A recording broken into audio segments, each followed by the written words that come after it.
Amici bellini, ci siamo. Sto laggando un po', sapete perché? Perché ritorniamo sulla questione dell'analisi dei calciatori. È uscito il nome di Laurienté al posto di Noah Lang. Poi volevo commentare perché Spalletti ha commentato, e allora noi commentiamo Spalletti e facciamo finalmente la top 11 perché mi sono rotto cominciamo.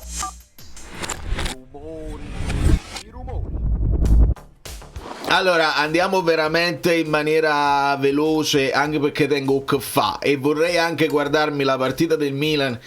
In realtà avrei la voglia, sono tentatissimo di fare proprio un'analisi del Milan, cioè le squadre che stanno là a lottare per quei 5 posti, che non sono 5 posti utili, ma sono 5 per 4 posti, le vorrei analizzare. Non dico come analizziamo il Napoli, ma una roba simile. Vediamo se ce la faccio a livello di tempi. Vi invito a iscrivervi al canale se vi va e a lasciare un like, e ci possiamo spostare per superare un dubbio. Allora, Noah Lang, no? Partiamo da Noah Lang, il quale ha postato anche una fotografia che poi ci spieghiamo se ha un significato oppure no. Comunque, le analisi di FBref, questi numeri riguardano gli ultimi 365 giorni, quindi sono compresi anche i dati di quando non stava col Napoli, ma quando sta nella sua precedente squadra, cioè il PSV. Se andiamo a vedere dov'è che eccelleva, forse perché con noi lo ha fatto poco, tiri da calcio di punizione, i penalty, insomma, che ha fatto fare, anche i penalty provati, poi non c'è male a livello di passaggi, poi anche come tipi di passaggi molta varietà, e poi c'è grande roba in difesa. Questa è la cosa fondamentale, incredibile, perché io quando, vi ricordate, feci l'analisi di Ndoye, perché Conte è fissato con Ndoye, e vedemmo delle analisi di numeri difensivi molto importanti, allora aveva senso, perché sappiamo che Conte vuole che le ali facciano un certo tipo di lavoro. Non male i numeri difensivi di Lang, unendo quello che aveva fatto al PSV e quello che stiamo vedendo con il Napoli. È possibile che Laurienté è meglio di Lang? Questa è la domanda che mi faccio, che ci siamo fatti tutti anche nel gruppo Telegram quando stamattina è uscita sta notizia. Vediamo un pochino, insomma, Lang a livello sulla carta proprio mica male, c'è un giocatore del genere, forse il Napoli dovrebbe trovare un giocatore del genere. Laurienté, vediamo il complete scouting report.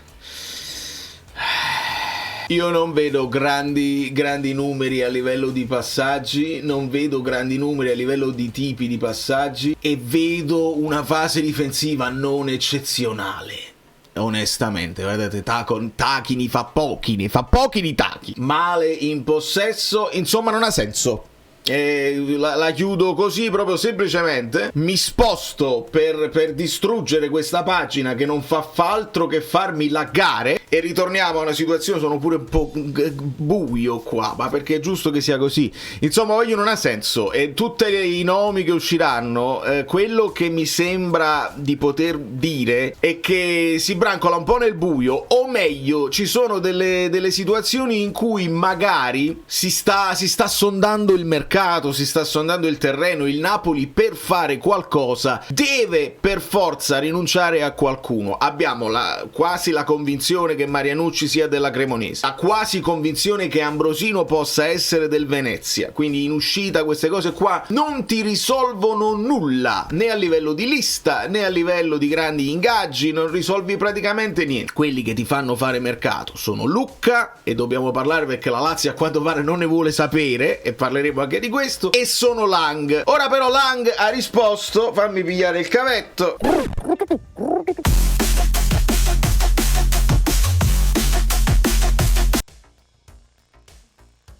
Postando una sua fotografia, postiamo per vederla, ha postato questa roba qua. Che significa? La risposta è chiara, dicono qualcuno sui social. Non ci vuole lasciare, è innamorato della maglia azzurra. Oppure qualcun altro dice magari è un saluto. Qualcuno sta dicendo magari non è il Napoli che vuole vendere Lang, ma è lui che vuole avere più minuti per giocarsi delle chance per il mondiale. Anche questo potrebbe avere senso. Io vi dico, addirittura ve la rigiro, dico, ma perché il Sassuolo si dovrebbe togliere? Perché togliersi un Laurienté, che comunque loro non hanno miliardi in questo momento, problemi di soldi, la famiglia non ce li ha, perché dovrebbero togliersi stanno facendo un campionato dignitoso? Non lo capirei, non capirei proprio nulla. Qualcuno, Schira, continua a parlare di Chiesa perché si deve parlare di Chiesa col Napoli ad ogni finestra di mercato, insomma non me lo spiego, non capirei, non rimango sorpreso se le cose alla fine prendono una piega strana. L'unica è che Conte ha chiesto: guarda, mi serve il giocatore X, proprio ho individuato o il giocatore o le caratteristiche X per andare avanti. Il Napoli, per fare quel giocatore X, deve per forza vendere qualcuno. Se non si riesce a piazzare Lucca, o se Lucca te lo vuoi addirittura tenere, se non sei convinto di quando recupererà Lukaku, soprattutto se vendi anche Ambrosino, non puoi rimanere senza nessuno, e allora si lanciano delle ipotesi nell'aria e un Fabrizio Romano lancia la cosa. Si è parlato di Lang Galatasaray, forse per capire, no? Magari, sai, Fabrizio, dici che Lang magari ci sono interessamenti così, vediamo se qualcuno si muove. E ho letto pure che l'agente di Lang non segue più Fabrizio Romano sui social, quindi potrebbe essere che lui non era affatto convinto, non l'ha chiamato lui per mettere il giocatore sul mercato. Ma queste sono tutte fantasie, ipotesi, ricostruzioni un pochino strane. Onestamente non mi fa impazzire l'idea di sostituire Lang con un Laurienté. Se riesci a trovare un giocatore di grande prospettiva, ma si muove a gennaio, questo giocatore di grandi prospettive meglio di Lang, che si deve comunque adattare ed ha bisogno del suo adattamento, cosa che Lang in questo momento sta facendo, non lo so, mi sembra un po' strano. Poi c'è stata sta roba di Spalletti che insomma ha risposto, gli hanno richiesto, perché Conte non parlerà domani e lo sapevamo perché oramai questo è l'andazzo, però Conte parla o non parla, di Conte sempre si parla, perché chiedono agli altri allenatori lì punzecchi, dice Conte ha detto così, tu cosa rispondi?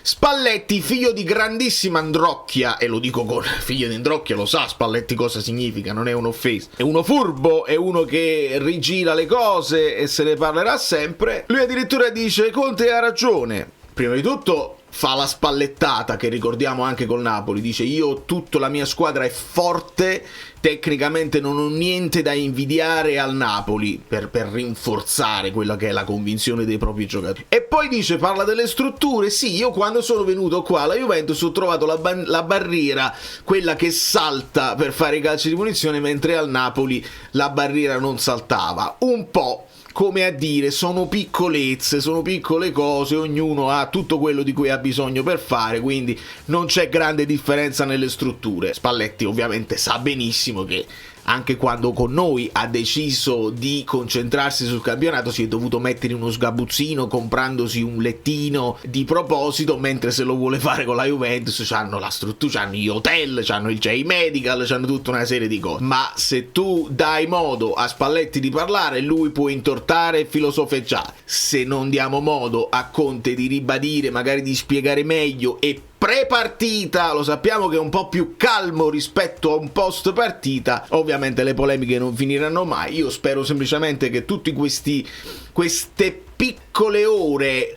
risparmiate senza fare conferenza sono minuti che sono dedicati alla preparazione della partita, e quindi come risolvere la partita con la Lazio. E la Lazio è un altro di quei discorsi, perché addirittura ho letto, e non lo so se è vero, che la Lazio potrebbe decidere di prendere Insigne semplicemente al posto di Castellanos, spostare Noslin tra le punte, e quindi Noslin, che era un jolly da utilizzare magari al posto di Zaccagni, Insigne può far rifiatare Zaccagni. Io non credo, qualcuno, ho sentito anche Falco che dice Insigne falso 9, noi non lo abbiamo mai visto felicissimo di cambiare posizione. Se poi in tempi di maturità, con l'età, Insigne cambia idea, è un altro paio di maniche. Però se fanno così vuol dire che non si vengono a prendere Lucca, vuol dire che Raspadori va sempre di più verso la Roma, e strano onestamente, però sono decisioni loro e non possiamo farci niente. È un po' come per assurdo, no? Per esempio ti vendi un Kvara che è uno dei tuoi migliori giocatori, ci fai una bella cosa di soldi, poi lo sostituisci con un Okafor, per dire quelle cose assurde così, poi vinci pure il campionato, le cose assurdissime così. Chissà se il Napoli vuole fare di nuovo questa cosa qua ti vendi un Lang, non lo sostituisci con nessuno, e non credo. onestamente non si può andare avanti a miracoli e speranze, quindi sappiamo che il problema c'è, che sei bloccato e che non puoi fare operazioni, quindi ribadisco, spero che ci sia alla base una richiesta di Conte, non perché, non so, Lang forse non ha convinto al 100%, ma ho individuato un'altra pedina, cosa dobbiamo fare per prenderla? Sembra quasi che sai, poco. Allora, si va al sacrificio di un altro che non ti ha convinto al 100%.